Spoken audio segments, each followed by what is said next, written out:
Le matin du 1er janvier 2024 a commencé comme n'importe quel matin de lendemain de fête en famille. J'étais dans la cuisine de mon fils Thomas, en train de préparer le café pour tout le monde, comme je le faisais toujours quand je passais les fêtes chez lui. À 68 ans, après une vie entière à me lever tôt pour le travail, mon corps ne peut plus faire la grasse matinée, même pendant les vacances. Ce que tu vas découvrir aujourd'hui est une révélation qui m'a coûté 45 ans de ma vie.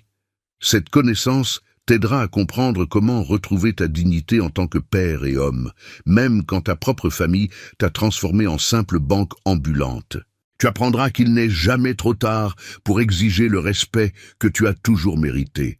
Si ce message touche ton cœur, considère laisser un super thanks.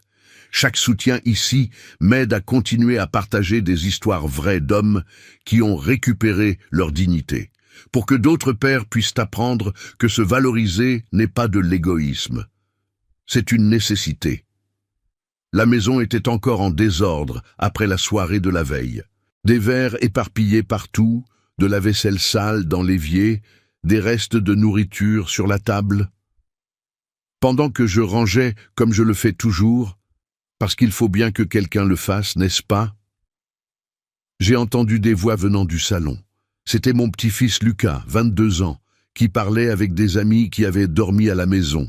« Mec, mon grand-père est cool, il paye tout et ne nous embête pas », a dit Lucas en riant. Genre, hier il a payé l'addition du restaurant pour tout le monde, 350 € comme ça, sans même sourciller. Un de ses amis a répondu « C'est génial, mec. Mon grand-père est radin comme pas possible. » « Ouais, » a continué Lucas, et ce qu'il a dit ensuite m'a serré la poitrine d'une manière que je ne peux pas expliquer. Mon grand-père, il sert surtout à payer les trucs en fait. Il est un peu chiant, tu vois. Toujours à donner des conseils que personne n'a demandé, à parler du passé. Mais tant qu'il ouvre son portefeuille, ça va. Je me suis arrêté net dans ce que je faisais. Ma main tremblait, tenant la tasse de café. 68 ans de vie, 45 ans de travail acharné à élever cette famille. Et voilà ce que mon propre petit-fils pensait de moi. Un vieux distributeur automatique qui ne sert qu'à payer les choses. À ce moment-là, mon fils Thomas est entré dans le salon, encore en peignoir, les cheveux en désordre. Je l'ai entendu dire « Lucas, baisse d'un ton. Ton grand-père est dans la cuisine. » « Relax, papa, » a répondu Lucas. De toute façon, il n'entend rien. Il devient sourd. Et puis est venu le coup final. Thomas a ri. Mon propre fils a ri et a dit « C'est vrai, papa ne sert qu'à ça de toute façon. Au moins, il a une bonne pension de retraite. Au moins, il est utile à quelque chose. » À cet instant, j'ai senti quelque chose se briser dans ma poitrine. Ce n'était pas de la colère, ce n'était pas de la tristesse. C'était un vide profond, comme si quelqu'un avait aspiré toute la dignité que j'avais accumulée en près de 7 décennies de vie.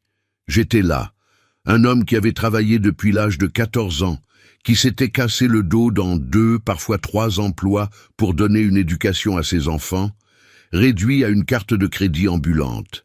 Il y a un sentiment spécifique que tout homme connaît, mais que peu peuvent nommer. C'est quand tu réalises que tu as perdu le respect des personnes les plus importantes de ta vie. Ce n'est pas comme une dispute où tu peux riposter. Ce n'est pas comme une critique directe que tu peux contester. C'est pire. C'est quand tu découvres que tu n'es considéré utile que pour ce que tu peux fournir, pas pour qui tu es. Ma gorge s'est serrée, mes mains ont commencé à transpirer. J'ai ressenti cette humiliation que tout homme a ressentie au moins une fois dans sa vie. Quand tu réalises que tu es devenu invisible en tant que personne et que tu n'es vu que comme une fonction, pourvoyeur, distributeur humain, bon seulement pour payer les choses. J'ai quitté la cuisine en silence. Je n'ai rien dit. Je n'ai pas argumenté. Je n'ai pas fait de scène. J'ai juste pris mes clés, mon portefeuille, et je me suis dirigé vers la porte. Thomas n'a même pas remarqué que je partais. Lucas continuait à rire avec ses amis. Quand j'ai mis les pieds sur le trottoir, le soleil de janvier était fort, mais je ressentais un froid venant de l'intérieur. Je suis monté dans ma Peugeot 308 de 2018, une voiture que j'avais payée comptant avec mon propre argent durement gagné. Et je suis resté assis quelques minutes, essayant juste de traiter ce que je venais d'entendre. Combien de pères et de grands-pères vivent cette même situation? Combien d'hommes qui ont consacré toute leur vie à leur famille découvrent qu'ils ne sont devenus rien d'autre qu'un compte en banque avec des jambes? Combien d'entre nous avalons notre dignité quotidiennement au nom de l'amour familial? J'ai conduit jusqu'à chez moi en silence. C'était une simple maison de 4 pièces que j'avais achetée avec beaucoup de sueur, après des années à payer un loyer. Une maison que Thomas disait toujours être trop grande pour un homme seul. Comme si c'était mon obligation de partager mon espace juste parce qu'il trouvait ça pratique. Quand je suis arrivé chez moi, je me suis assis dans mon fauteuil du salon et j'ai fixé les murs remplis de photos de famille, des photos de diplômes que j'avais payés, de voyages que j'avais financés, de célébrations que j'avais financées. Sur chacune de ces photos, je souriais, fier, pensant que je construisais des souvenirs heureux avec des gens qui m'aimaient. Mais m'aimaient-ils? Ou aimaient-ils simplement ce que je pouvais faire pour eux? Cet après-midi du 1er janvier, j'ai pris une décision qui allait tout changer. Ce n'était pas une décision émotionnelle, c'était la décision d'un homme qui avait enfin compris sa valeur. J'ai pris mon téléphone et j'ai appelé le service client de ma banque. « Bonjour », a dit le représentant. « Comment puis-je vous aider ?»« Je dois annuler des cartes supplémentaires », ai-je répondu avec un calme qui m'a surpris moi-même.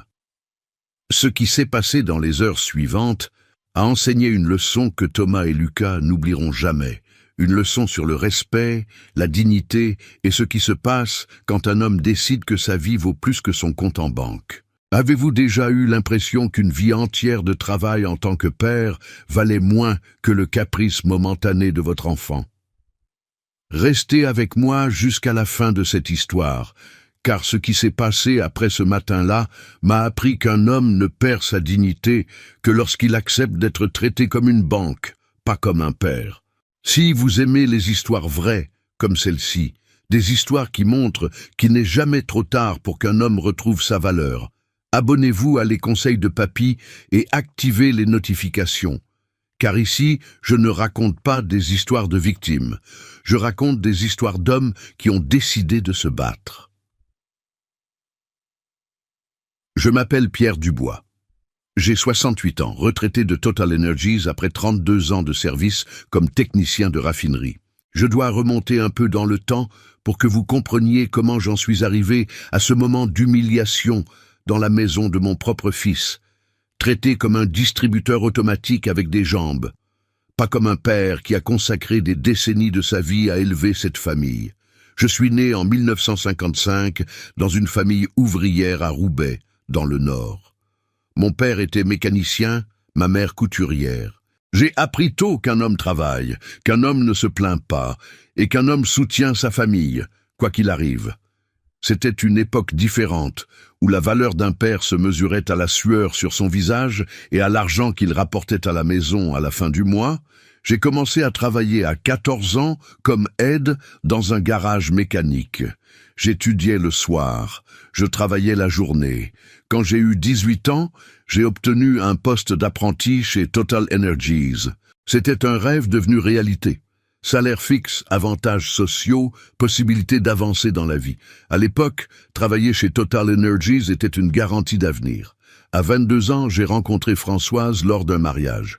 Elle avait 19 ans, institutrice, femme sérieuse d'une famille traditionnelle.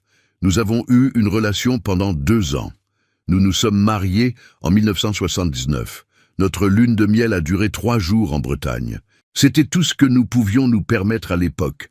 Mais nous étions heureux, nous avions des projets, des rêves, l'envie de construire une famille solide.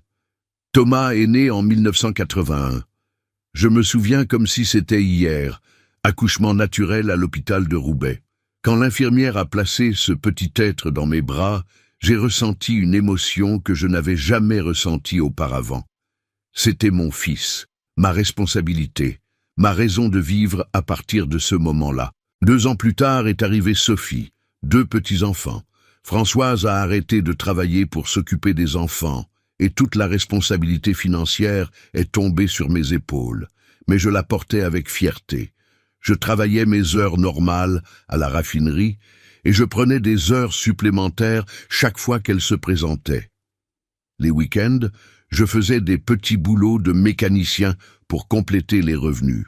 Combien de matinées suis-je resté éveillé, inquiet de savoir si l'argent suffirait pour le lait, les couches, les médicaments?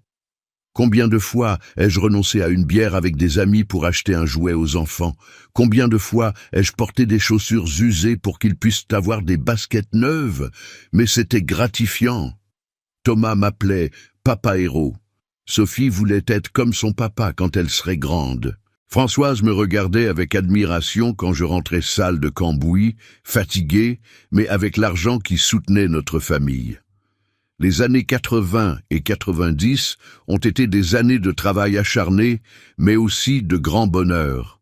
Les week-ends, c'était des barbecues dans le jardin, les enfants qui jouaient, la famille réunie. Thomas était un garçon studieux, il avait de bonnes notes à l'école. Sophie était plus espiègle, mais plus affectueuse avec moi. Il me voyait vraiment comme un héros. Quand Thomas a eu 15 ans en 1996, j'ai organisé une fête qui m'a coûté presque 3 mois de salaire. Location de salle, DJ, photographe, le costume qu'il voulait. J'ai travaillé les dimanches pendant 2 mois pour payer cette fête, mais ça valait chaque centime quand j'ai vu son sourire. Sophie était plus difficile à l'adolescence. Elle a commencé à fréquenter un groupe un peu dur, elle voulait abandonner l'école. À 16 ans, j'ai parlé avec elle, je me suis disputé, j'ai fixé des limites, je l'ai même emmenée travailler avec moi à la raffinerie un jour pour lui montrer à quel point c'est dur de gagner de l'argent. Ça a marché. Elle a terminé le lycée et est entrée dans une école privée pour devenir infirmière. Cher, mais j'ai payé sans me plaindre. Thomas a suivi les pas de sa mère, a obtenu son diplôme d'enseignant, également privé, également cher. Mais c'était mon devoir en tant que père de donner une éducation à mes enfants, n'est-ce pas? L'éducation est le seul héritage que personne ne peut enlever.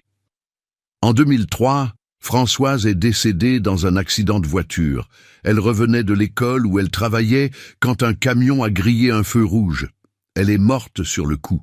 Mon monde s'est effondré. J'ai perdu ma compagne de 24 ans de mariage, la mère de mes enfants, ma fondation émotionnelle. À cette époque, Thomas avait 22 ans et Sophie 21.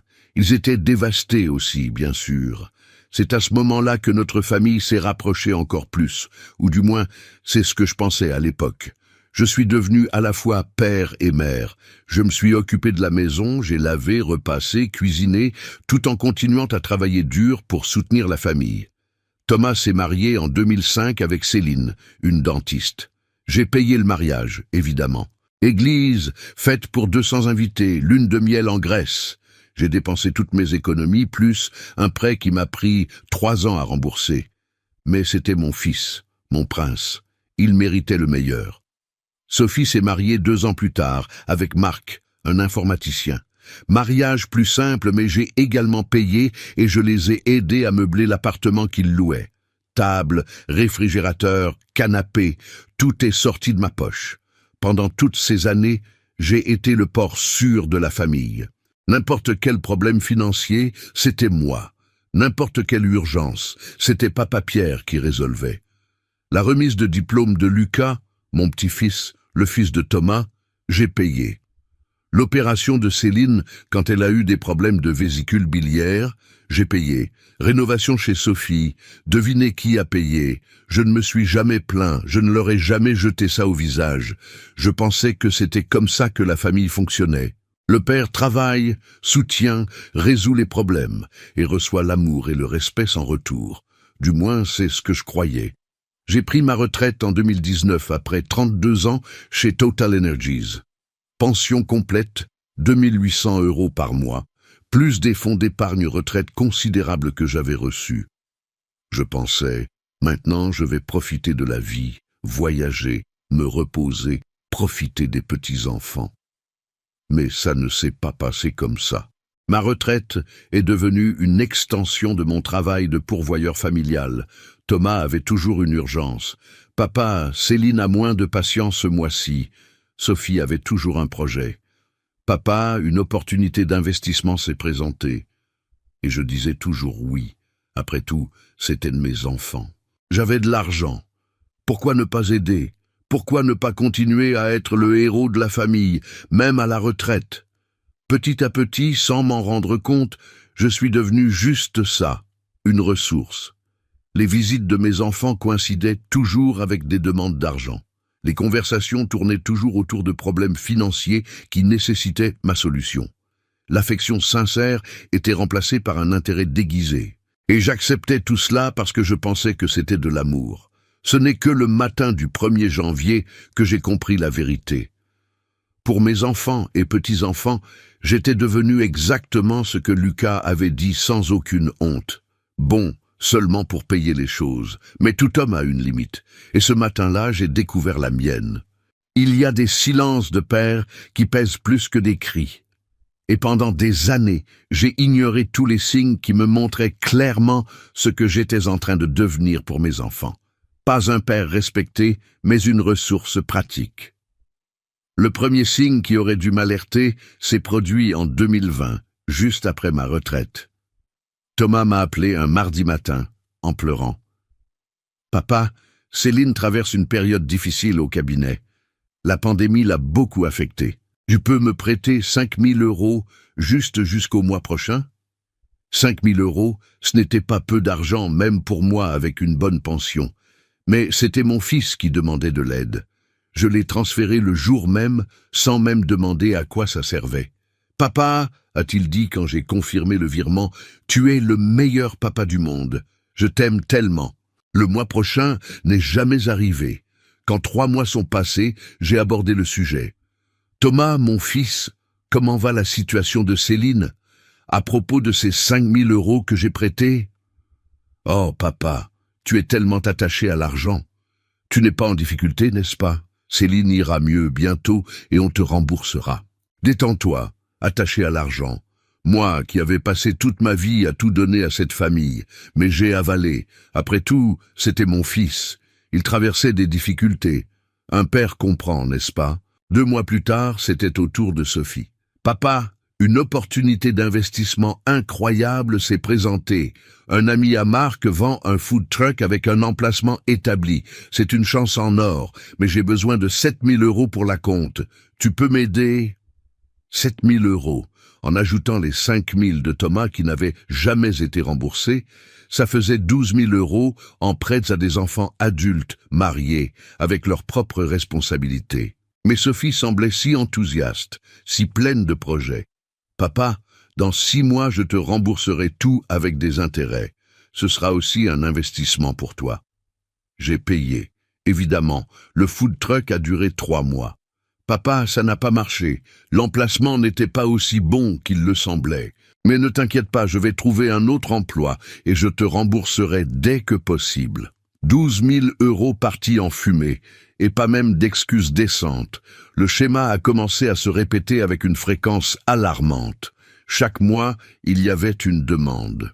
Parfois c'était Thomas. « Papa, Lucas a besoin d'un nouvel ordinateur pour l'université. » Parfois c'était Sophie. « Papa, Marc a besoin d'un traitement dentaire. » Toujours urgent, toujours nécessaire, toujours juste cette fois. Et je payais toujours, parce que c'était plus facile de payer que d'entendre que j'étais attaché à l'argent ou sans cœur envers la famille. Ce qui faisait le plus mal, ce n'était même pas l'argent lui-même, c'était la façon dont il demandait, sans gêne, comme si c'était un droit, comme si ma pension était un compte commun familial, pas le résultat de 40 ans de travail acharné. Thomas en est arrivé au point de m'envoyer des messages WhatsApp. « Papa, dépose 2 000 € sur mon compte. Céline paiera vendredi. » Il ne demandait même plus. Il donnait des ordres. Sophie a développé une technique encore pire. Elle venait chez moi avec Marc et les enfants, apportait un barbecue, restait toute la journée à parler, à être affectueuse, à me faire sentir désirée. Puis, quand il était temps de partir, elle lâchait. « Papa, tu peux me donner un coup de main avec 3 000 €? Une opportunité s'est présentée que je ne peux pas manquer. » Comment pouvais-je dire non après une journée entière d'affection? Comment pouvais-je refuser après avoir vu les petits-enfants jouer dans le jardin appelé grand-père? Mais le pire n'était pas les demandes, c'était le changement de traitement. Petit à petit, j'ai remarqué que mon opinion sur n'importe quel sujet avait cessé d'avoir de la valeur. Si je donnais des conseils basés sur mon expérience de vie, la réponse était toujours « Papa, les choses ont beaucoup changé depuis ton époque ». Si je questionnais l'une de leurs décisions, la réponse était « Papa, tu ne comprends pas comment les choses fonctionnent aujourd'hui ». Si je suggérais l'économie, la prudence avec les dépenses, la réponse était « Papa, tu es trop prudent, il faut profiter de la vie ». Profiter de la vie avec l'argent de papa, évidemment. Le moment qui aurait dû être mon réveil s'est produit à Noël 2022. Nous étions tous réunis chez Thomas. Moi, lui, Céline, Lucas, Sophie, Marc et leurs 2 jeunes enfants. Un beau dîner, une table abondante, des cadeaux chers sous le sapin. Des cadeaux que j'avais payés, bien sûr, parce que c'était devenu une tradition pour moi de contribuer aux célébrations familiales. Contribuer était l'euphémisme qu'ils utilisaient pour tout financer. Pendant le dîner, Lucas a mentionné qu'il voulait changer de voiture. Il avait 20 ans à l'époque. Il conduisait une Renault Clio que je lui avais offerte en cadeau quand il avait eu son permis. « Papy, tu ne veux pas me donner un coup de main pour l'acompte d'une BMW série 3 ? Ce serait trop cool. » Céline a ri. « Lucas, ton grand-père n'est pas le Père Noël. Mais il a de l'argent, » a répondu Lucas, comme si c'était la chose la plus naturelle du monde. Et il aime aider la famille. Thomas n'a pas réprimandé son fils. Sophie n'a pas dit que la demande était absurde. Personne n'a dit qu'un gamin de 20 ans demandant à son grand-père une BMW série 3 manquait au moins de bon sens. C'est moi qui me suis senti obligé d'expliquer. « Lucas, mon garçon, une BMW série 3 est très chère. De plus, ta Clio est encore bonne. » « Papy devient radin, a-t-il murmuré en faisant la grimace. Radin, moi qui avais déjà dépensé plus de 50 000 € pour cette famille en 2 ans, j'étais radin parce que je ne voulais pas acheter une voiture à 40 000 € pour un petit-fils de 20 ans. Et personne ne m'a défendu. Personne n'a dit que Lucas était irrespectueux. Personne n'a expliqué que ce que je disais radin était en fait un homme qui avait des limites financières, comme toute personne normale. Sur le trajet du retour ce soir-là, j'ai conduit en silence, essayant de comprendre quand tout avait mal tourné, quand j'avais cessé d'être le père respecté et j'étais devenu le distributeur automatique de la famille, quand mon « non » avait cessé d'avoir de l'importance, quand ils avaient commencé à me voir comme une ressource, pas comme une personne. Mais même ainsi, j'ai continué à payer. J'ai continué à être le port financier de tout le monde, parce que j'avais peur. Peur de perdre le peu d'amour que je pensais encore recevoir de la famille. Peur d'être seul dans ma vieillesse. Peur de découvrir que sans argent, je n'étais rien pour eux. Le dernier grand signe avant l'humiliation du Nouvel An a eu lieu en novembre 2023. Thomas m'a appelé désespéré. « Papa, Céline a fait une erreur. Elle a investi dans quelque chose qui était une pyramide de Ponzi et elle a tout perdu. On va perdre l'appartement si on ne peut pas payer l'hypothèque en retard. C'est 15 000 €, papa. Tu peux m'aider? C'est la dernière fois, je te jure. 15 000 €, pratiquement 5 mois de ma pension, l'argent que j'économisais pour les urgences de ma propre vieillesse. Mais c'était mon fils. Il était désespéré. Il allait perdre sa maison. Comment un père refuse-t-il d'aider dans une situation comme celle-là? J'ai payé. J'ai transféré les 15 000 € le jour même. La gratitude a duré exactement 1 semaine. La semaine suivante, Lucas a posté des photos sur Instagram dans un resort à Nice avec sa petite amie. Resort très cher, chambre avec vue sur la mer, dîner dans des restaurants chics. J'ai demandé à Thomas comment Lucas avait de l'argent pour un voyage comme ça si la famille était en difficulté. « Oh, papa, Céline a eu quelques patients privés et elle a donné un peu d'argent à Lucas pour qu'il profite un peu. Le pauvre, il était tellement stressé par la situation. » Céline a eu de l'argent pour financer les vacances de luxe de son fils, mais ne pouvait pas l'obtenir pour payer sa propre hypothèque. Le stress de Lucas concernant la situation financière de la famille a été résolu avec un voyage de 4 000 €. C'est à ce moment-là que j'aurais dû comprendre. Mais je ne l'ai pas fait. Parce qu'un homme habitué à être exploité normalise l'exploitation. Parce qu'un père habitué à tout donner se convainc que l'amour s'achète avec le sacrifice. Jusqu'à ce que ce matin du 1er janvier arrive et que j'entende enfin de la bouche de mon propre petit-fils ce que j'étais devenu pour ma famille. Il y a une solitude spécifique d'un homme qui a élevé des enfants qui sont plus tard devenus des étrangers.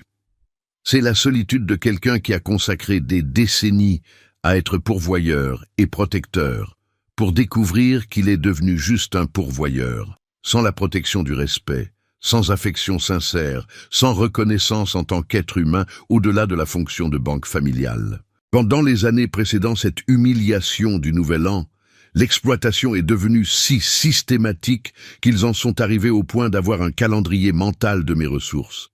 Thomas savait qu'au début du mois, je recevais ma pension. Sophie savait que j'avais des investissements qui rendaient chaque mois. Lucas savait que j'avais une réserve d'urgence pour la famille. La manipulation émotionnelle était raffinée. Quand j'hésitais à prêter de l'argent, Thomas soupirait. « Papa, tu as beaucoup changé depuis la mort de maman. Elle disait toujours que la famille passe en premier. » Utiliser la mémoire de Françoise pour me manipuler. C'était cruel, mais efficace. Comment pouvais-je dire non après une phrase comme ça? Sophie avait une approche différente. Elle me faisait me sentir utile avant de demander de l'argent. « Papa, tu as tellement d'expérience de vie, donne-moi des conseils sur cet investissement. » Puis je devenais tout fier, pensant que mon opinion comptait encore. Je passais une demi-heure à expliquer la prudence en matière d'investissement, les risques, la planification. Elle écoutait attentivement, hochant la tête, étant d'accord. « Papa, tu as raison. C'est pourquoi j'ai aussi besoin de ton aide financière. Je ne peux pas le faire seul. » Et je tombais dans le piège chaque mois. Ce qui me rongeait le plus de l'intérieur, c'était l'inversion totale des rôles qui s'était produite dans notre famille. Avant, j'étais le patriarche respecté. Mes décisions avaient du poids, ma parole avait de la valeur. Maintenant, j'étais toléré tant que j'étais utile. Quand j'arrivais aux rassemblements familiaux, j'étais accueilli avec de grands sourires, de longs câlins, des questions sur ma santé. « Comment vas-tu, papa? Tu as besoin de quelque chose? Tu manges bien ?» Affection sincère, je pensais, jusqu'à ce que je réalise que ces démonstrations d'affection venaient toujours suivies de demandes, comme si c'était un rituel. 15 minutes d'attention, puis la charge. L'exploitation financière était devenue si naturelle pour eux qu'ils ont commencé à discuter de mes dépenses devant moi, comme si j'étais incapable de gérer mon propre argent. « Papa, tu as besoin d'une voiture si chère ?» a demandé Thomas quand j'ai échangé ma Peugeot 308 de 2015 contre une de 2020. « Ne serait-il pas préférable d'économiser cet argent pour les urgences familiales ?» Urgences familiales. Toujours les urgences familiales, jamais mes urgences. Comme si mon âge avancé n'était pas une raison suffisante pour moi de vouloir une voiture plus confortable et plus sûre. « Papa, tu devrais penser à vendre cette maison, » a suggéré Sophie un jour. « Elle est trop grande pour une seule personne. Rien qu'avec l'argent de la vente, tu pourrais acheter un appartement plus petit et il te resterait encore beaucoup d'argent à investir dans la famille. » Investir dans la famille. Un autre euphémisme pour nous donner de l'argent. La maison que j'avais construite avec ma propre sueur, où j'avais élevé mes enfants, où j'avais vécu les meilleurs moments avec Françoise, où je garde tous les souvenirs de ma vie, devait être vendue pour qu'il reste de l'argent pour eux. La partie la plus douloureuse de tout cela était la solitude émotionnelle que je ressentais au sein de ma propre famille. Les hommes de ma génération n'ont pas été éduqués pour exprimer leurs sentiments. Nous avons été élevés pour être forts, résoudre les problèmes, endurer en silence. Mais il y a des douleurs que même l'homme le plus fort ne peut pas endurer en silence pour toujours. J'ai essayé de parler de mes sentiments, de ma solitude, de la façon dont je me sentais utilisé. « Papa, tu es dramatique, » répondait Thomas. « Nous t'aimons beaucoup, tu le sais. »« Papa, tu deviens trop sensible dans ta vieillesse. » plaisantait Sophie. Les hommes ne sont pas comme ça. Elles avaient raison sur une chose. Les hommes de ma génération ne sont pas comme ça. Nous ne parlons pas de douleur émotionnelle. Nous n'admettons pas que nous sommes maltraités. Nous ne demandons pas d'aide quand nous sommes exploités. Nous avalons tout, comme nous l'avons toujours fait. Mais avaler a des limites, et la gorge de n'importe quel homme a un point de saturation. L'exploitation est devenue si éhontée qu'ils ont commencé à prendre des décisions sur ma vie sans même me consulter. En octobre 2023, j'ai découvert que Thomas avait parlé à un agent immobilier pour évaluer ma maison. « Papa, c'était juste pour savoir combien elle vaut. Ça ne coûte rien d'être informé. » Informé pourquoi? Pour qui? Je n'ai jamais dit que je voulais vendre. Sophie est allée jusqu'à suggérer que je devrais souscrire une assurance maladie plus chère pour ne pas être un fardeau pour la famille à l'avenir. Une assurance qui coûterait 500 € de plus par mois de ma pension. Papa, c'est un investissement. Tu ne veux pas être un fardeau pour nous quand tu tomberas malade, n'est-ce pas?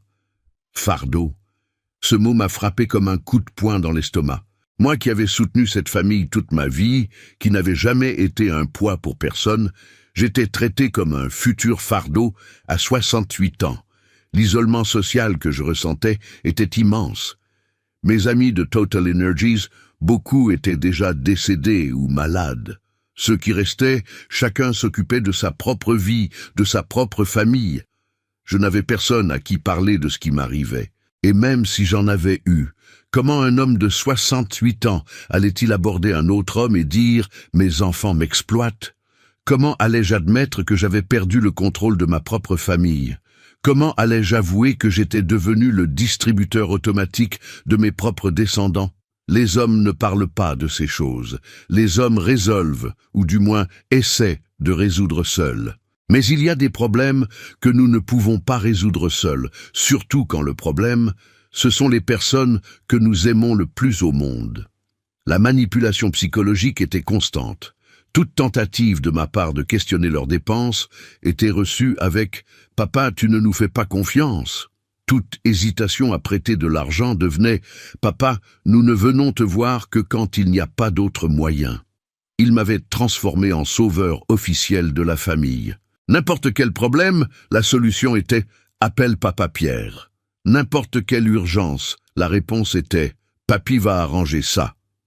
Et j'acceptais ce rôle parce que je confondais être nécessaire avec être aimé, parce que je pensais qu'en étant financièrement indispensable, je serais émotionnellement indispensable aussi. Erreur classique d'un homme qui a passé toute sa vie à subvenir aux besoins et qui a oublié d'exiger du respect en retour. La goutte d'eau financière a eu lieu en décembre, 2 semaines avant cette humiliation du Nouvel An. Lucas est venu me voir avec une histoire selon laquelle il voulait suivre un cours technique de pilotage de drone. Papy, c'est l'avenir. Dans quelques années, tout le monde utilisera des drones pour tout. C'est un investissement dans mon avenir. 10 000 € pour le cours. J'ai hésité. C'était beaucoup d'argent. Et Lucas n'avait jamais terminé quoi que ce soit qu'il avait commencé dans sa vie. « Papy, tu ne crois pas en moi?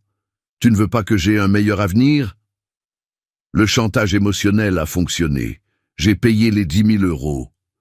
Une semaine plus tard, j'ai vu des photos sur son Instagram d'un voyage à Marseille. « Repos mérité avant de commencer le cours », disait la légende. Repos de quoi? Lucas ne travaillait pas. Il vivait sur le dos de ses parents, qui à leur tour vivaient sur le mien. Et il pensait encore qu'il méritait de voyager dans l'une des destinations les plus chères de France avec l'argent que j'avais donné pour l'éducation. C'est à ce moment-là que j'ai enfin compris que je n'étais plus un père ou un grand-père respecté. J'étais un vieil homme exploité qui n'avait pas encore eu le courage de l'admettre.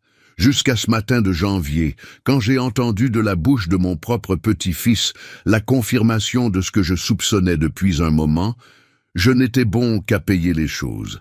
Et c'est à ce moment-là que l'homme en moi s'est enfin réveillé.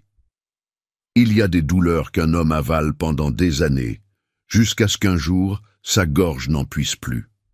Cet après-midi du 1er janvier, assis seul dans mon salon, regardant des photos d'une famille que je pensais m'aimer, j'ai enfin compris une vérité qui aurait dû être évidente depuis longtemps. Le respect ne se demande pas, il se gagne. Et la dignité perdue ne se récupère que par l'action. La phrase de Lucas résonnait dans ma tête. Mon grand-père ne sert qu'à payer les trucs, en fait. Et le rire de Thomas qui était d'accord. Papa ne sert qu'à ça de toute façon. À 68 ans, après une vie consacrée à cette famille, j'étais devenu cela, un objet, une fonction, un moyen, pas une fin. Mais vous savez ce qui faisait le plus mal? Ce n'était pas le manque de respect lui-même, c'était la naturalité avec laquelle il parlait, comme si c'était évident, comme s'il n'y avait rien de mal à réduire un être humain à son utilité financière. À ce moment-là, assis dans mon fauteuil, j'ai pris la décision la plus importante de mes 68 ans. J'allais enseigner à cette famille la valeur d'un homme qui se respecte, pas avec des mots, pas avec des disputes, pas avec des larmes, avec des actions, parce qu'un homme qui se respecte ne démontre pas sa valeur, il la démontre. La première chose que j'ai faite a été de prendre une feuille de papier et de noter en détail tout ce que j'avais prêté à mes enfants au cours des 3 dernières années. Montant, date, justification qu'ils avaient donné. C'était un décompte qui m'a rendu malade. 87 000 €. 87 000 € qui étaient sortis de ma pension, de mes économies, de ma réserve d'urgence pour financer des caprices, des urgences inventées et des investissements qui n'ont jamais rapporté. 87 000 € qui n'ont jamais été remboursés, jamais réclamés, et apparemment ne seraient jamais considérés par eux comme une dette. Pour mettre les choses en perspective, 87 000 € représentaient plus de 30 mois de ma pension, plus de 2 ans et demi de ma vie à travailler juste pour soutenir l'irresponsabilité financière de mes enfants adultes. Je me suis assis à mon ordinateur et j'ai ouvert mon compte bancaire. Identifiant, mot de passe, tout organisé, comme je l'ai toujours été. J'ai vu mon solde actuel, 143 000 € entre compte courant et épargne. L'argent que j'avais économisé pendant des années pour ma propre sécurité dans la vieillesse.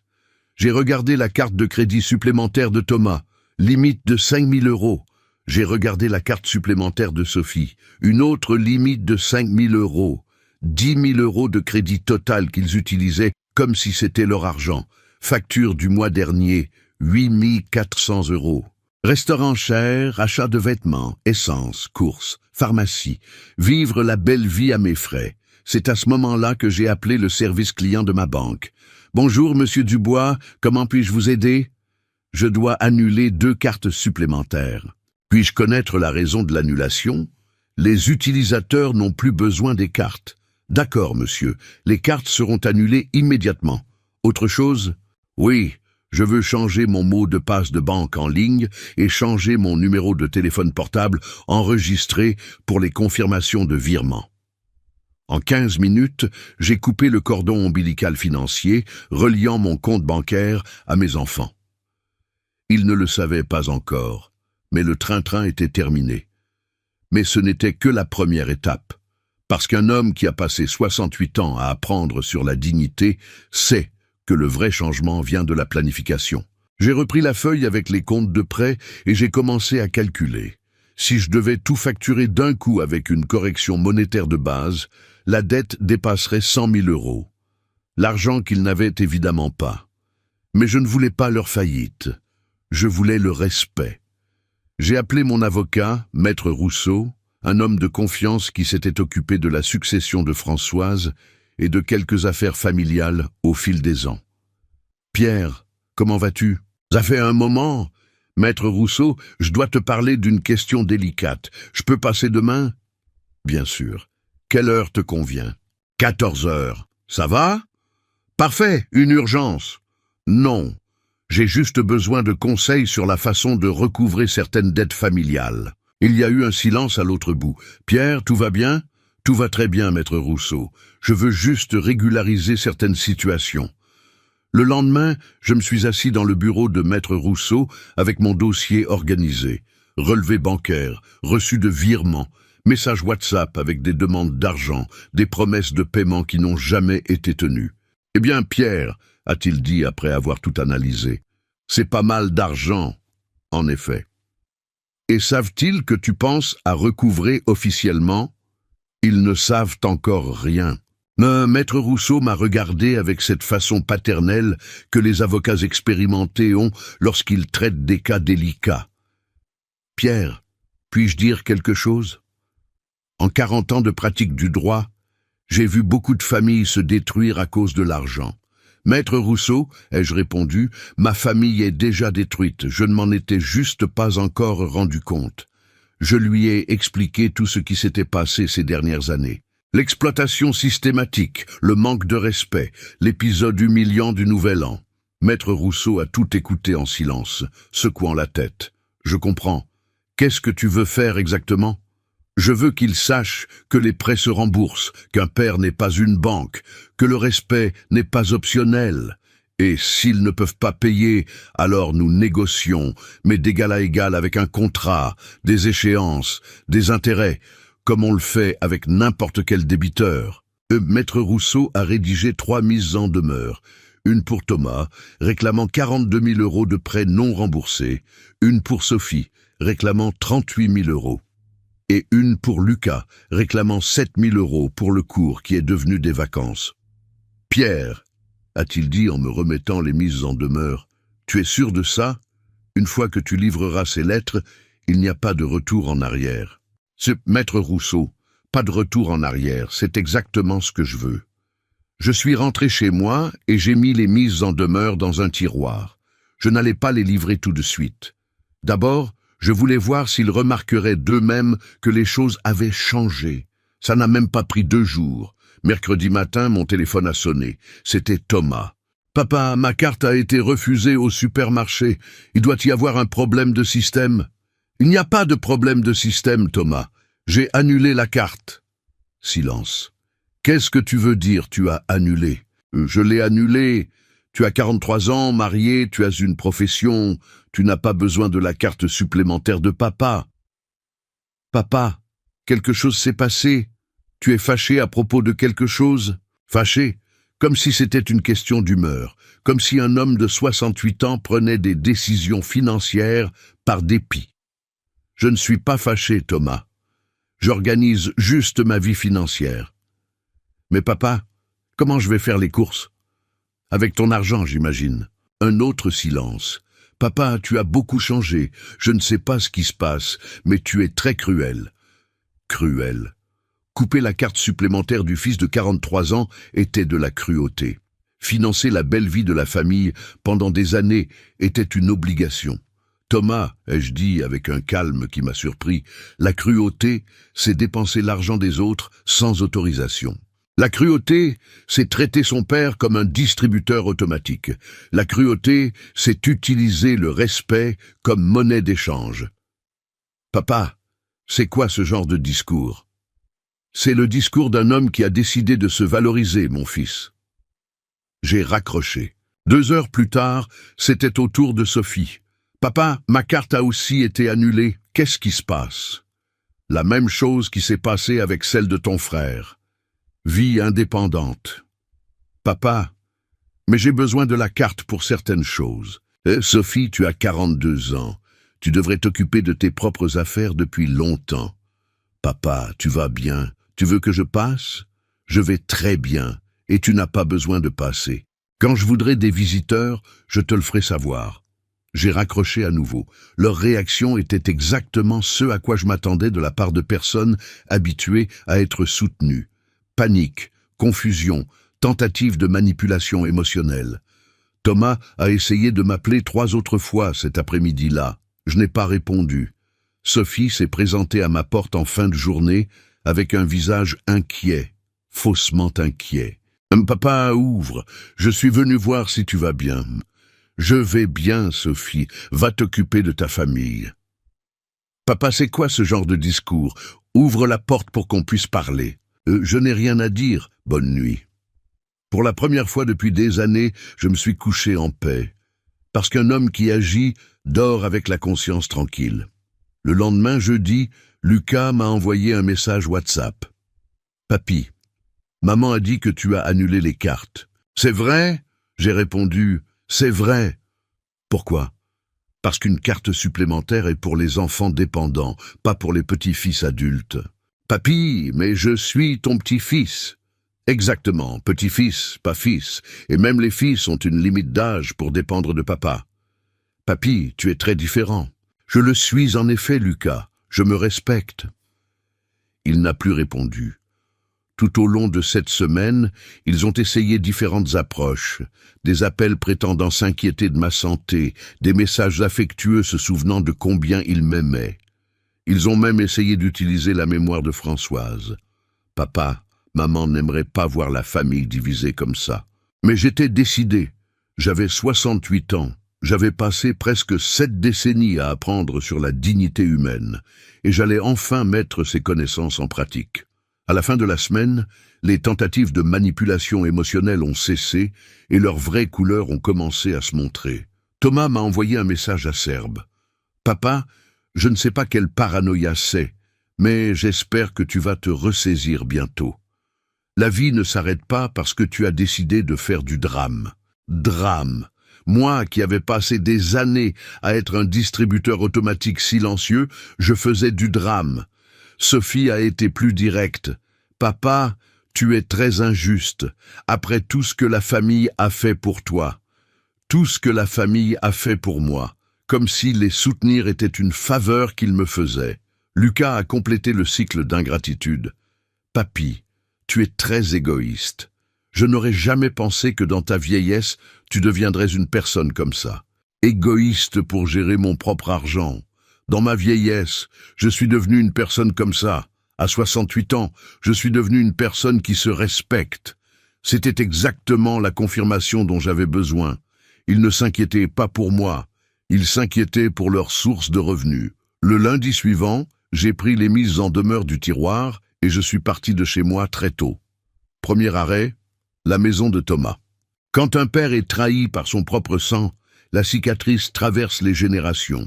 Mais quand un père décide de réagir, la leçon traverse aussi les générations. À 7h30 un lundi froid de janvier, j'ai sonné à la porte de Thomas. Je savais qu'il était réveillé parce qu'il emmenait toujours les enfants à l'école à cette heure-là. Céline était déjà partie au cabinet. « Papa, qu'est-ce que tu fais ici si tôt ?» a-t-il demandé, encore en peignoir, l'air de ne pas s'attendre à des visiteurs. « Je suis venu t'apporter un courrier », ai-je répondu, lui tendant l'enveloppe brune avec la mise en demeure. « Quel courrier ?» « Ouvre-le et lis. » Thomas a pris l'enveloppe avec un regard curieux. Quand il l'a ouverte et a commencé à lire, j'ai vu son visage changer de couleur. D'abord la confusion, puis le choc, puis la colère. « Papa, c'est quoi cette blague ?»« Ce n'est pas une blague, Thomas. C'est le recouvrement officiel de 42 000 € que tu me dois. »« Qu'est-ce que tu veux dire, je te dois ? Papa, tu m'as donné cet argent. Je te l'ai prêté. Chaque fois que tu as demandé, tu as dit que c'était un prêt. Chaque fois que tu as promis de rembourser. Le moment est venu. » Il a regardé le papier à nouveau, comme s'il ne pouvait pas croire ce qu'il voyait. « Papa, c'est une mise en demeure d'avocat. Tu as engagé un avocat contre ton propre fils ? J'ai engagé un avocat pour régulariser une situation financière en suspens. »« Papa, je n'ai pas 42 000 €. Alors nous devrons négocier des modalités de paiement. » Lucas est apparu dans le salon encore en pyjama, les cheveux en désordre. Quand il a vu l'enveloppe dans la main de sa mère et mon expression sérieuse, il a demandé « Qu'est-ce qui se passe ?»« Ton grand-père, » a dit Thomas avec une voix tremblante de colère, « a décidé de poursuivre la famille. »« Je ne poursuis encore personne, » ai-je corrigé. « Pour l'instant, ce n'est qu'un avis de recouvrement. » J'ai sorti une autre enveloppe de ma poche. « Il y en a une pour toi aussi, 7 000 € pour le cours de pilotage qui est devenu un voyage à Marseille. » Lucas est devenu rouge. « Papy, comment tu as su pour le voyage ?»« Instagram, Lucas. Tu as posté des photos. » « Mais papy, plus de mais, Lucas, ou tu pensais que je suis un idiot ?» Thomas relisait la mise en demeure, incrédule. « Papa, je ne peux pas croire qu'on en soit arrivé là. C'est ta famille. » Exactement, Thomas. C'est ma famille. Et la famille se fonde sur le respect, pas sur l'exploitation. Papa, tu es fou. Je vais déchirer ce papier. Tu peux le déchirer. Mon avocat a une copie enregistrée chez le notaire. Pour la première fois de sa vie, j'ai vu mon fils sans voix. Il avait toujours une réponse à tout. Il réussissait toujours à me convaincre de n'importe quoi. Mais de l'argent documenté, un avocat impliqué, une mise en demeure officielle, ça, il ne savait pas comment contourner. Papa, a-t-il essayé de changer de ton, devenant plus doux. Parlons de ça calmement. On n'a pas besoin d'avocat, de papier, de ces choses formelles. Si, Thomas, parce que l'informel n'a pas marché. La famille n'a pas marché. Maintenant, c'est formel. Mais papa, 42 000 €, c'est beaucoup d'argent. Pour le demander, ce n'était pas beaucoup. Pour le rendre, c'est devenu beaucoup. Lucas a essayé d'intervenir. Papy, mais on est une famille. La famille ne réclame pas de dette comme ça. Lucas, je l'ai regardé droit dans les yeux. La famille ne dit pas non plus que grand-père ne sert qu'à payer les choses, mais tu l'as dit. Il est devenu pâle. Papy, je ne voulais pas dire... Tu as dit exactement ce que tu pensais. Maintenant, tu vas faire face aux conséquences. J'ai quitté la maison de Thomas, laissant mère et fils sous le choc. L'arrêt suivant était chez Sophie. Sophie vivait dans un appartement en centre-ville, financé avec mon aide pour la compte. Quand j'ai sonné à l'interphone, elle a mis du temps à répondre. « Papa, toi ici, monte !» Quand je suis arrivé à l'appartement, Sophie était nerveuse. Marc préparait les enfants pour l'école, faisant semblant de ne pas prêter attention à notre conversation. « Papa, Thomas vient de m'appeler. Il a dit que tu réclames sa dette, et la mienne aussi. » Je lui ai tendu l'enveloppe. Sophie a tenu le papier comme si c'était une bombe. « Papa, c'est quoi ça ? » C'est à propos d'un homme qui a décidé d'arrêter d'être la banque de la famille. Elle a ouvert l'enveloppe, lu rapidement, et s'est assise sur une chaise comme si elle avait reçu un coup de poing. « Papa, 38 000 €. C'est ça, avec les détails de chaque prêt, date et justification que tu as donné. » Marc s'est approché curieux. « Qu'est-ce qui se passe ?»« Mon père, » a dit Sophie avec une voix faible, « réclame l'argent qu'il m'a prêté. »« Tout ? Tout ?» Marc m'a regardé comme si j'étais un extraterrestre. « Mais monsieur Dubois, ce sont des prêts familiaux. Un prêt est un prêt, Marc, qu'il soit familial ou non. » Sophie s'est levée, agitée. « Papa, tu ne peux pas être sérieux. Je n'ai pas cet argent. Alors parlons d'échéance et d'intérêt. »« Papa, tu es devenu fou ? Échéance et intérêt avec ta propre fille ? » ?»« Sophie, ai-je dit calmement, quand tu demandes de l'argent emprunté, tu le traites comme un prêt ou comme un cadeau ? » ?»« Comme un prêt, mais... » »« Alors traitons-le comme un prêt, avec les règles d'un prêt. Papa, j'ai toujours su que je paierais. J'attendais juste que la situation s'améliore. Ça fait 3 ans que tu attends que la situation s'améliore. Le moment est venu de créer une vraie échéance. » Marc a essayé d'intervenir. « Monsieur Dubois, Sophie traverse une phase difficile au travail. Marc, l'ai-je interrompu, une phase difficile ne justifie pas le défaut de paiement et encore moins le manque de respect. » Quel manque de respect, papa. Sophie, tu as suggéré que je vende ma maison pour qu'il reste de l'argent à investir dans la famille. Comment tu appelles ça? Elle n'avait pas de réponse. Tu as suggéré que je prenne une assurance maladie plus chère pour ne pas être un fardeau pour la famille. Comment tu appelles ça? Papa, je pensais juste à ton bien-être. Tu pensais à ton bien-être, Sophie. Au confort de ne pas avoir à être responsable de moi à l'avenir. Le silence dans l'appartement était inconfortable. Les enfants qui finissaient de se préparer ont remarqué la tension et sont devenus silencieux. « Papa, Sophie a essayé une dernière carte. Tu es en train de détruire la famille à cause de l'argent. Sophie, celui qui a détruit la famille, c'est celui qui a transformé son père en banque. Je ne fais que présenter la facture. J'ai quitté l'appartement, laissant Sophie et Marc en panique totale. Je pouvais les entendre se disputer avant même que je monte dans l'ascenseur. Le téléphone a commencé à sonner avant même que j'arrive chez moi. D'abord Thomas, puis Sophie, puis Lucas. Je n'ai répondu à aucun d'entre eux. Quand je suis arrivé chez moi, j'avais 7 appels manqués et 15 messages WhatsApp. Je les ai tous lus, un par un. Thomas, papa, ça ne peut pas être en train de se passer. Parlons, s'il te plaît. Sophie, papa, on ne peut pas tout payer d'un coup. Tu es cruel. Lucas, papy, s'il te plaît, annule ça. Je promets que je ne dirai plus jamais rien. D'autres messages variaient entre supplications, menaces voilées et tentatives de chantage émotionnel. Mais celui qui a le plus attiré mon attention était de Céline, la femme de Thomas. Beau-père, je dois te parler. Je pense qu'il y a eu un malentendu. J'ai répondu à Céline. Il n'y a pas de malentendu, c'est un recouvrement de dettes. Elle a essayé d'appeler. Je n'ai pas répondu. Tout au long de ce lundi, mon téléphone n'a pas cessé de sonner. Ils ont essayé toutes les stratégies possibles. Affection, colère, chantage, menaces, victimisation.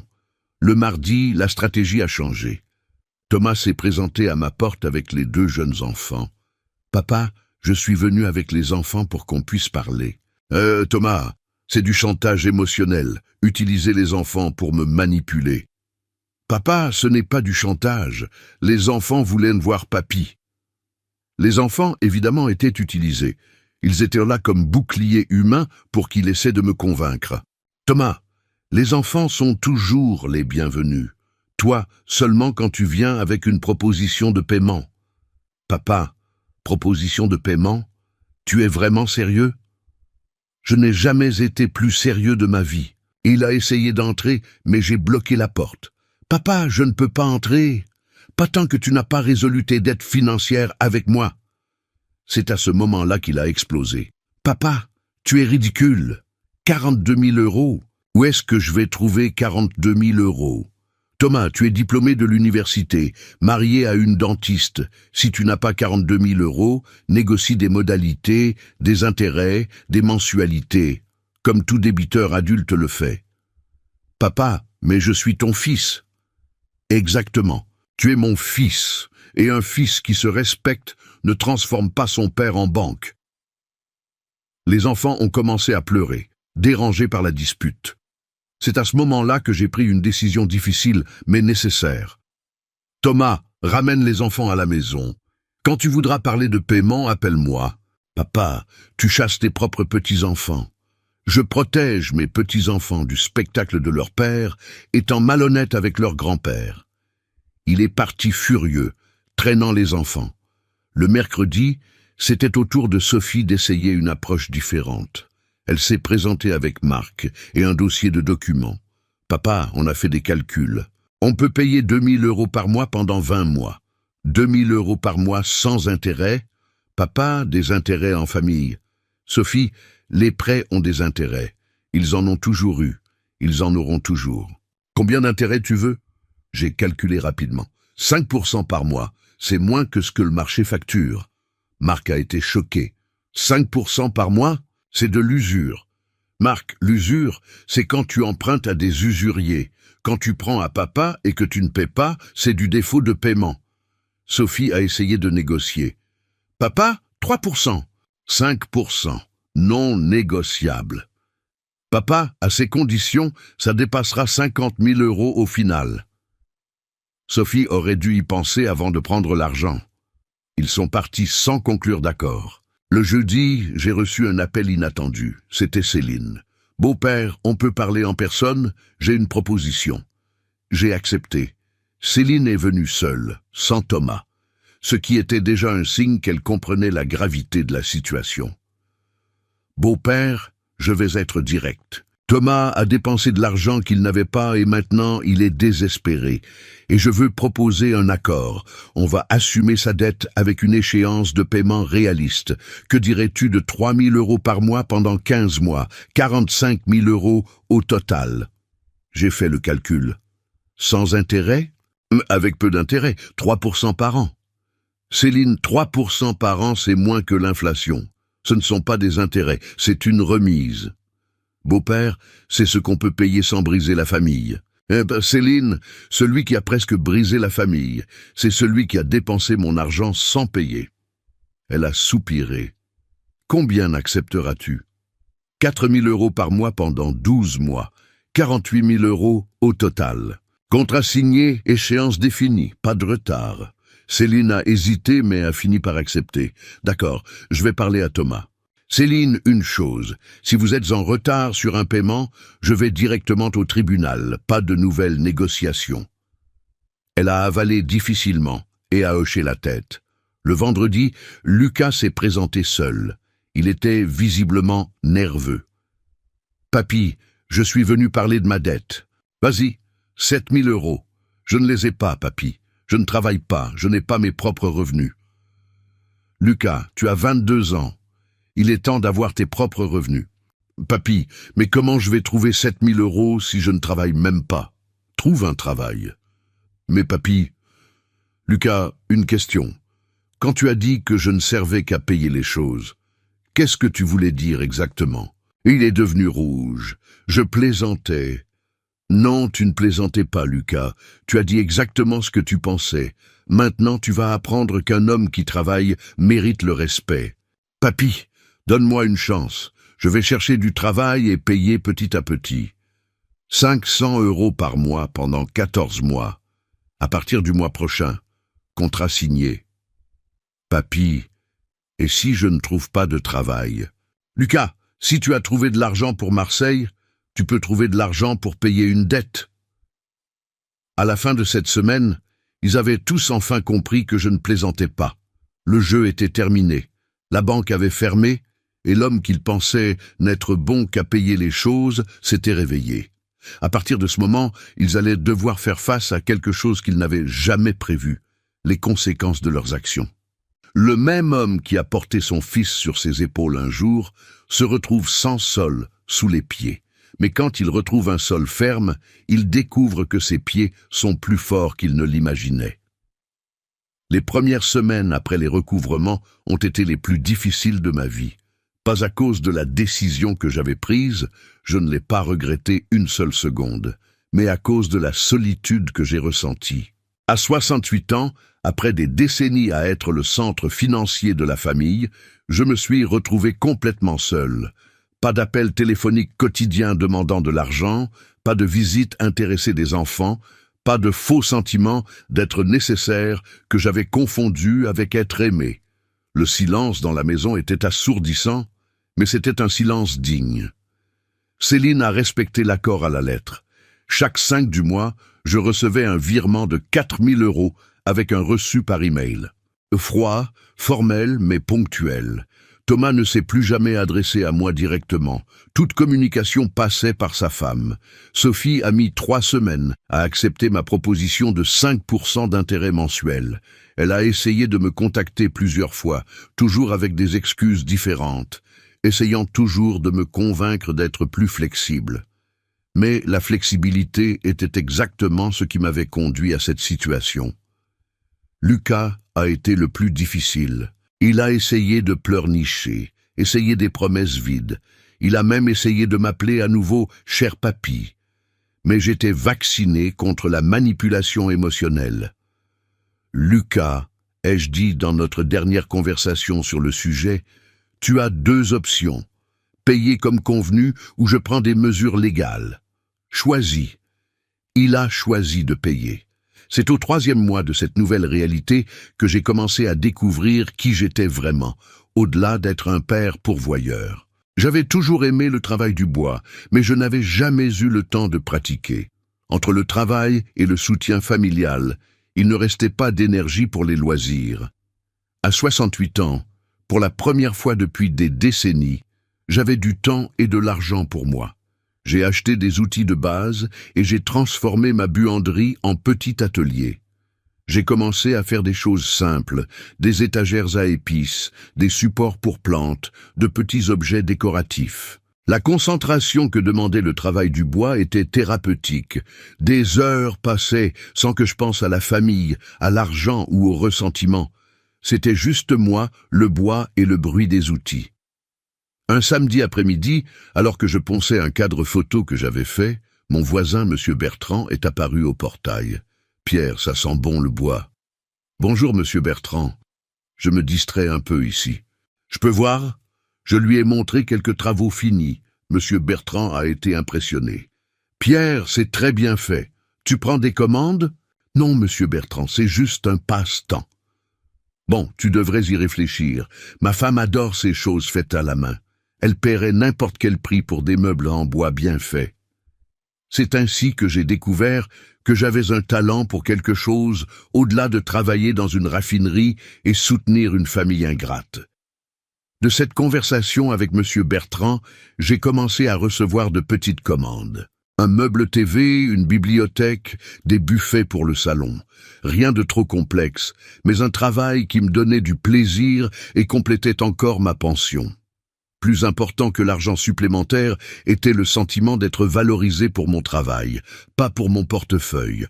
Les gens venaient chercher les meubles et partaient en louant la qualité, en demandant combien de temps il m'avait fallu pour apprendre, en admirant les détails. C'était du respect sincère, basé sur mon talent, ma capacité, le résultat de mon effort. Pas un faux respect en échange d'argent emprunté. À cette époque, j'ai aussi commencé à fréquenter un groupe de retraités de Total Energies qui se réunissaient tous les samedis dans un café du centre-ville. C'étaient des hommes de mon âge avec des histoires similaires aux miennes, des problèmes similaires. C'est lors de ces réunions que j'ai découvert que mon expérience avec des enfants exploiteurs n'était pas l'exception. C'était la règle. Monsieur Marcel, 72 ans, avait été financièrement drainé par 3 enfants pendant une décennie. Pierre, je pensais que c'était juste moi. Je pensais que j'avais échoué en tant que père. Monsieur Henri, 69 ans, avait vendu sa maison pour financer le traitement médical de sa fille, pour découvrir plus tard qu'elle avait utilisé l'argent pour de la chirurgie esthétique. Elle a dit que la dépression est aussi une maladie et que se sentir belle améliorerait son estime de soi. Monsieur André, 74 ans, avait prêté toutes ses économies à son fils pour démarrer une entreprise qui a échoué en 6 mois.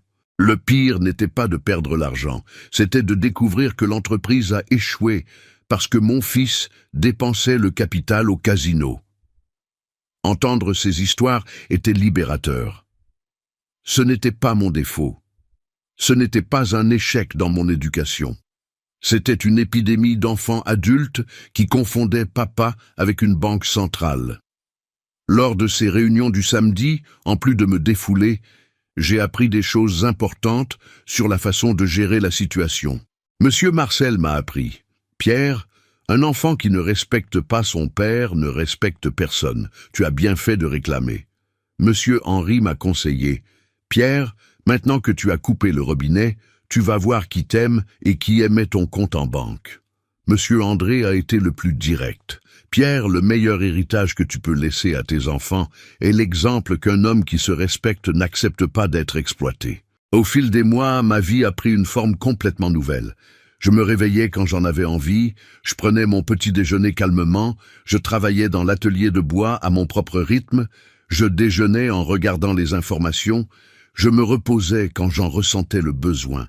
Les samedis, réunions avec les retraités de Total Energies. Parfois, on allait pêcher dans un lac proche. D'autres fois, on ne faisait que parler et jouer aux dominos. Les dimanches, j'ai commencé à fréquenter une église du quartier. Je n'étais pas un homme très religieux, mais j'avais besoin d'une sorte de communauté, d'appartenir à quelque chose de plus grand que les problèmes familiaux.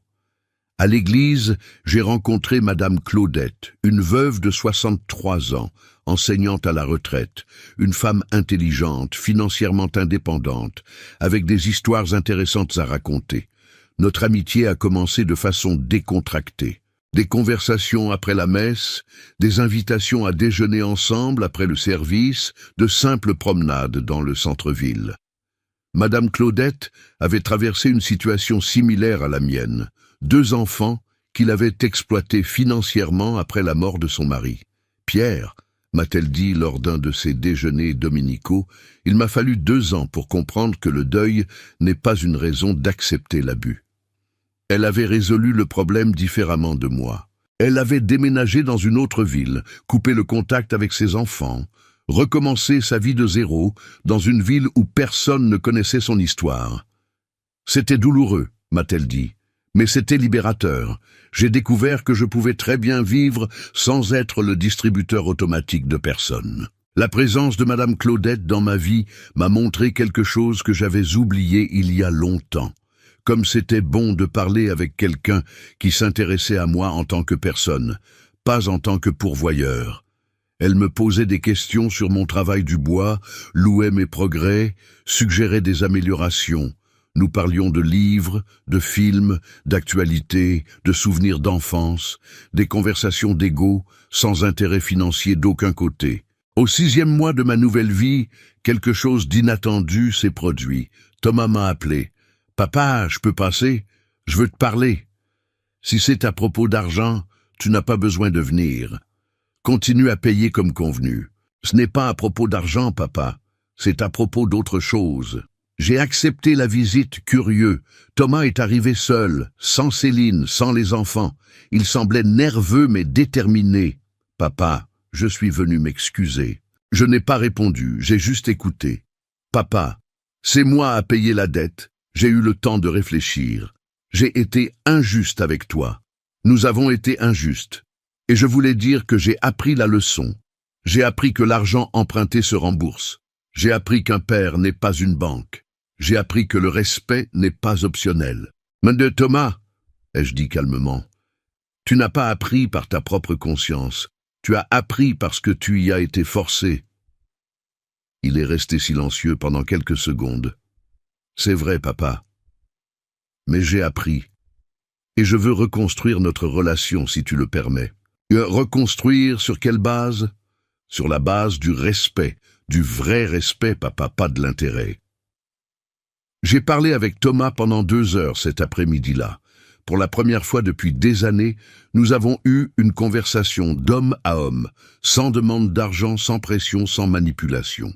Il m'a raconté les difficultés qu'il avait affrontées pour réussir à payer les mensualités, comment il avait dû faire des heures supplémentaires, prendre des emplois le week-end, couper les dépenses superflues. Papa, c'était humiliant de découvrir que je ne pouvais pas vivre sans ton aide financière. À 43 ans, j'étais soutenu par mon père et je ne le savais pas. Et maintenant? Maintenant, tu sais que tu peux te soutenir seul. Et tu sais que c'est ce qu'un homme adulte devrait faire. C'était le début d'une réconciliation prudente, basée sur des termes clairs. « Thomas, ai-je dit avant qu'il parte, notre relation peut être reconstruite, mais avec de nouvelles règles. » Quelles règles? Première règle. Je ne prêterai plus jamais d'argent à personne dans la famille. Jamais. Compris. Deuxième règle, toute visite est bienvenue tant qu'elle n'implique pas de demande financière. Compris. Troisième règle, je vais vivre ma vie comme je le veux, sans demander la permission ou l'approbation de qui que ce soit. Papa, tu as toujours eu ce droit. Maintenant je sais que je l'ai. Avant je pensais qu'un père existait pour servir la famille. Thomas est parti de cette conversation visiblement ému, et je suis resté avec un sentiment étrange, mais bon. C'était possible de recommencer, oui, mais ça devait être selon mes conditions. 2 semaines plus tard, c'était au tour de Lucas de se présenter, également seul, demandant également à parler. La conversation avec Lucas a été plus difficile. Il était jeune, il apprenait encore sur la responsabilité, sur les conséquences. Mais il apprenait. « Papy, j'ai trouvé un emploi dans un magasin de bricolage. Je vais pouvoir payer correctement maintenant. »« C'est bien, Lucas. Papy, je veux m'excuser pour ce que j'ai dit ce jour-là. C'était vraiment nul de ma part. »« Ça l'était, en effet, Lucas. Papy, je ne savais pas que les mots pouvaient faire si mal. Lucas, les mots révèlent ce qu'une personne pense. Tu ne m'as pas blessé avec des mots. Tu m'as blessé avec le manque de respect. J'ai parlé avec Lucas de la dignité, de la valeur humaine, de la différence entre être utile et être respecté. Lucas, tu peux être utile à beaucoup de gens dans la vie, mais tu ne seras respecté que par ceux qui reconnaissent ta valeur en tant que personne. Papy, je reconnais ta valeur. Maintenant tu la reconnais, parce que tu as été forcé de la reconnaître. La conversation s'est terminée avec Lucas, acceptant également les nouvelles règles familiales et lui comprenant que la croissance personnelle passe parfois par des leçons douloureuses. Sophie a été la dernière et la plus difficile. Elle s'est présentée à ma porte un dimanche matin, seule, en pleurant. « Papa, on peut parler ?» Je l'ai laissée entrer. Pour la première fois depuis des mois, ma fille était dans ma maison. « Papa, j'ai eu tort. J'ai eu très tort. »« En quoi as-tu eu tort, Sophie ? » ?»« J'ai eu tort de te traiter comme une banque. J'ai eu tort de ne pas valoriser tout ce que tu as fait pour moi. J'ai eu tort de permettre à Lucas de manquer de respect à mon père. » Elle a pleuré pendant 15 minutes, pleuré de regret et de honte de me manquer. Papa, ces mois sans te parler ont été les pires de ma vie. Pourquoi ont-ils été les pires, Sophie? Parce que tu me manques. Le vrai manque de mon père, pas le manque de l'argent. Et comment tu connais la différence? Parce que Marc a réussi à résoudre nos problèmes financiers, mais il n'a pas pu résoudre le manque de toi. J'ai parlé avec Sophie tout au long de cette matinée. C'était la conversation la plus sincère que nous avions eue depuis des années.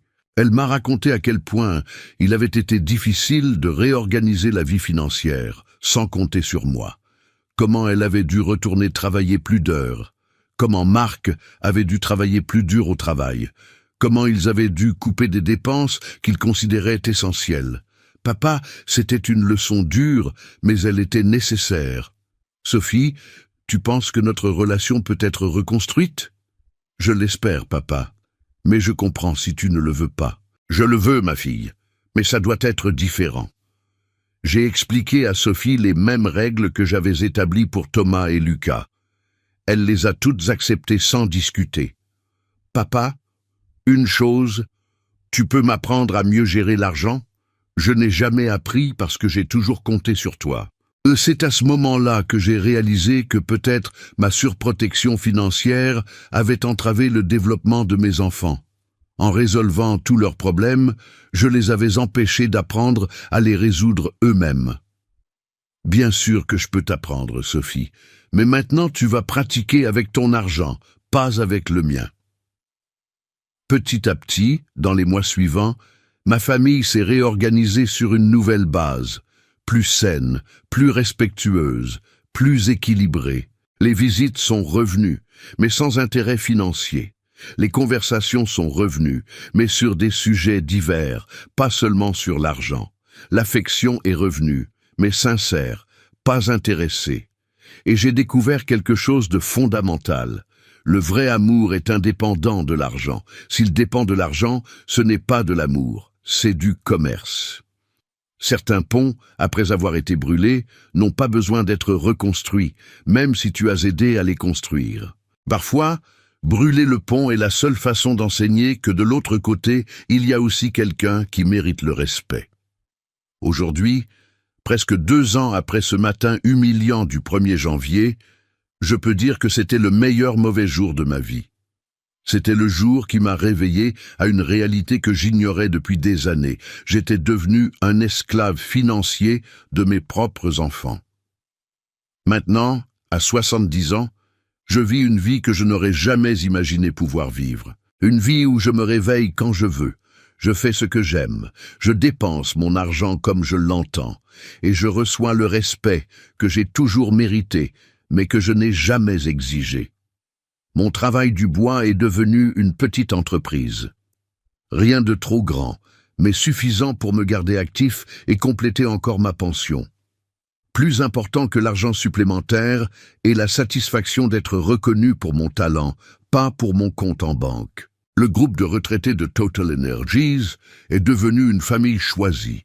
Des hommes qui ont traversé des expériences similaires aux miennes et qui ont compris que la dignité dans la vieillesse n'est pas une faveur que nous recevons de la famille, c'est un droit que nous exigeons. Madame Claudette.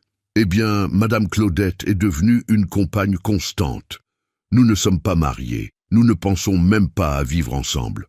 Nous sommes 2 veufs indépendants qui ont choisi de partager les bons moments de la vie, sans pression, sans obligation, sans exploitation mutuelle. Elle m'accompagne aux réunions du samedi avec les retraités. Je l'accompagne au groupe de lecture de l'église. Nous voyageons ensemble quand nous en avons envie. Nous cuisinons l'un pour l'autre de temps en temps. C'est une relation mature, basée sur le respect et la compagnie. À propos de ma famille, Thomas a honoré tous les paiements à temps. Il ne m'a plus jamais demandé d'argent emprunté. Notre relation est devenue sincère. Il me rend visite régulièrement, pas parce qu'il a besoin de quelque chose, mais parce qu'il veut ma compagnie. Nous parlons de travail, de vie, de ses enfants, comme père et fils devraient toujours parler. Lucas a beaucoup grandi en ces 2 ans. L'emploi au magasin de bricolage s'est transformé en carrière. Il a été promu directeur et il étudie la gestion d'entreprise le soir. Il paie ses propres factures, il a une petite amie sérieuse, il est devenu un homme responsable, et il n'a plus jamais dit que papy ne servait qu'à payer les choses. Sophie a été celle qui a le plus changé. Elle est retournée travailler à temps plein comme infirmière. Marc a réussi à développer sa carrière informatique. Ils ont réussi à équilibrer leur vie financière sans dépendre de personne. Notre relation est redevenue affectueuse mais respectueuse. Elle m'appelle encore Papa Héros, mais maintenant pour les bonnes raisons. Pour admirer mon courage de m'affirmer, pas parce que je paie ses factures. Les enfants, mes jeunes petits-enfants, continuent à m'aimer inconditionnellement. Pour eux, je suis juste le papy affectueux qui fait des jouets en bois et raconte des histoires intéressantes. Ils ne savent rien sur l'argent emprunté, les recouvrements ou les conflits familiaux. Et c'est comme ça que ça devrait être. La grande leçon que j'ai apprise dans tout ce processus est que l'amour inconditionnel d'un père ne signifie pas l'acceptation inconditionnelle du manque de respect. Cela signifie établir des limites claires pour protéger le vrai amour de l'exploitation intéressée. J'ai découvert qu'être père n'est pas être une banque. Être père, c'est enseigner des valeurs, y compris la valeur du père lui-même. J'ai découvert que protéger les enfants des problèmes financiers de la vie n'est pas de l'amour, c'est du sabotage. Parce que la vie adulte inclut la responsabilité financière. Celui qui ne l'apprend pas tôt, l'apprend tard et de la manière la plus douloureuse. J'ai découvert qu'un homme de n'importe quel âge a droit à la dignité. Et la dignité n'est pas quelque chose que tu gagnes en étant gentil. C'est quelque chose que tu conquiers en t'affirmant quand c'est nécessaire. J'ai découvert que la solitude respectueuse est meilleure que la compagnie intéressée. Il vaut mieux dîner seul avec dignité que dîner en famille en étant traité comme un distributeur automatique. Mais la découverte la plus importante a été celle-ci. Il n'est jamais trop tard pour qu'un homme récupère sa dignité. À 68 ans, je pensais que ma vie était faite, que je n'avais plus de temps pour les changements. J'avais tort. La vie recommence chaque fois que tu décides de te respecter. Peu importe l'âge. Pour toi qui m'écoutes et qui t'es identifié à mon histoire, je veux laisser quelques réflexions. Si tu es un père et que tu sens que tu es exploité financièrement par tes enfants, sache que tu n'es pas seul. C'est une épidémie silencieuse qui affecte des millions d'hommes en France, des pères qui confondent l'amour avec la provision financière illimitée. Si tu es un homme de n'importe quel âge manqué de respect par ta propre famille, sache que tu as le droit d'exiger un traitement digne. La famille n'est pas un laissez-passer gratuit pour l'abus. Si tu penses qu'il est trop tard pour changer ta situation, sache que ce n'est pas le cas. J'ai changé à 68 ans. Tu peux changer à ton âge, quel qu'il soit. Le plus difficile n'est pas de prendre la décision de t'affirmer. Le plus difficile est de gérer la culpabilité qui vient après. Parce que les hommes de notre génération ont été élevés pour plaire à la famille, pour éviter les conflits, pour maintenir la paix à tout prix. Mais la paix sous exploitation n'est pas la paix, c'est la reddition. Et un homme qui se rend perd plus que de l'argent, il perd son âme. Mon histoire n'est pas une histoire de vengeance, c'est une histoire de récupération. Récupération de la dignité, du respect, de l'identité au-delà du rôle de pourvoyeur. Aujourd'hui, quand je me réveille le matin, je ne pense pas à combien de factures je devrais payer pour les autres. Je pense à ce que je vais faire pour moi, quel meuble je vais construire, quel livre je vais lire, quel endroit je vais visiter avec Madame Claudette, Quelle conversation intéressante je vais avoir avec mes amis retraités. C'est une liberté que tout homme devrait connaître. La liberté de vivre pour soi-même, sans égoïsme, de s'occuper de la famille sans s'auto-annihiler, d'aimer les enfants sans devenir leur esclave. Si mon histoire a touché ton cœur, je veux savoir d'où tu regardes. Écris ici dans les commentaires ta ville, ton département ou même ton pays. Fais-moi savoir que ce message t'a atteint. Et si tu connais un père qui accepte moins qu'il ne mérite, partage cette vidéo, car il y a beaucoup d'hommes qui ont besoin de comprendre que se valoriser n'est pas de l'égoïsme, c'est une nécessité. Laisse un commentaire me disant d'où tu regardes. Écris aussi ce que tu as ressenti en écoutant cette histoire. Dis-moi, as-tu déjà eu besoin de fixer des limites avec tes enfants? T'es-tu déjà senti exploité par ta propre famille? Et si cette histoire t'a fait réfléchir, laisse ton like et abonne-toi à Les Conseils de Papy pour continuer à suivre des histoires vraies d'hommes qui ont choisi leur dignité. Parce qu'ici, nous ne racontons pas des histoires de victimes, nous racontons des histoires de retour. Une accolade de Roubaix, Nord, et souviens-toi, tu as construit bien plus qu'une famille, tu as construit un homme qui mérite le respect. Combien de fois, nous les hommes, avalons-nous le manque de respect au nom de la paix? Combien de pères financent leur propre humiliation? J'ai appris à 70 ans qu'un homme n'a pas besoin d'accepter les miettes de ceux qui ont reçu un banquet d'opportunités. Qu'être père ne signifie pas être exploité, et que jamais, mais jamais, jamais, il n'est trop tard pour qu'un homme se relève. Et si tu veux continuer à suivre des histoires comme celle-ci, d'hommes qui ont décidé de récupérer leur dignité, quel que soit leur âge, abonne-toi à Les Conseils de Papy et active les notifications. Chaque semaine, il y a une nouvelle histoire de dépassement masculin, de pères qui ont appris à se valoriser, d'hommes qui ont découvert que le respect ne se demande pas, il se conquiert. Merci d'être resté jusqu'à la fin. Ton attention est déjà un signe que tu comprends la valeur d'un homme qui a décidé de dire sa vérité. Jusqu'à la prochaine histoire. Et souviens-toi, tu vaux plus que ton compte en banque. Beaucoup plus. Si tu veux soutenir cette chaîne et aider ce message à atteindre encore plus de vies, considère laisser une offrande jusqu'à $100 de Super Thanks. Chaque graine plantée ici me permet de continuer à partager des histoires vraies d'hommes qui ont récupéré leur dignité pour que d'autres pères apprennent que se valoriser n'est pas de l'égoïsme, c'est une nécessité. Et si la contribution financière n'est pas possible, partager cette vidéo dans tes groupes et réseaux sociaux, c'est déjà contribuer énormément.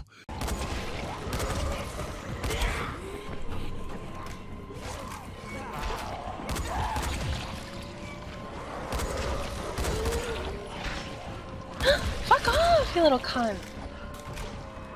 Okay, come look at this child. Come fight it. Look at it. Good night. I got an achievement. Hush, hush now. Was the achievement? Oh my god! She didn't even think twice! Jesus! It's not a real kid anymore. It's like a fucking demon. Oh, my chest! Oh, fuck, I need to go. Oh, god, I'm gonna need to go back and clip that. Oh, I Was need I a not meant to kill timestamp. it? What is the timestamp? Oh, fuck, that was funny as fuck. Jesus 50 Christ. minutes now. Hour and 50? No, we're at 50 minutes right now. 50 minutes. My fishing rod! Hey, what's up, Kumquat? Thank you for the resub, dude. How do I fish? Ayo. Appreciate that, man. How you doing today? How's work been and stuff? I don't believe that I don't remember there being a zombie child. That's fucking crazy. I was fully, like, expecting to come in here and save the kid. Not kill him, but... Okay. Busy? Fair enough, man.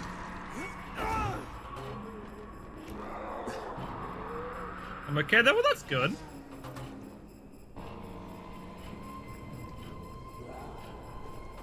Keeping busy ain't a bad thing, I suppose.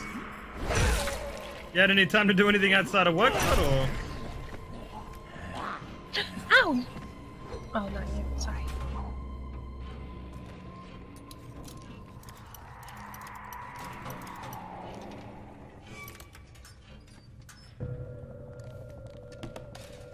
Okay, all done.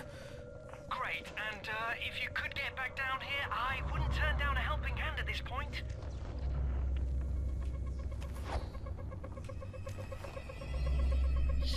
Listen, hey.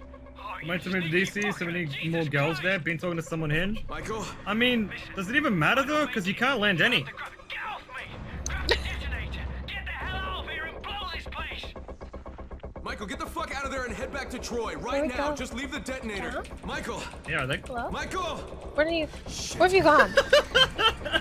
I'm kidding, Kumquat, I'm kidding.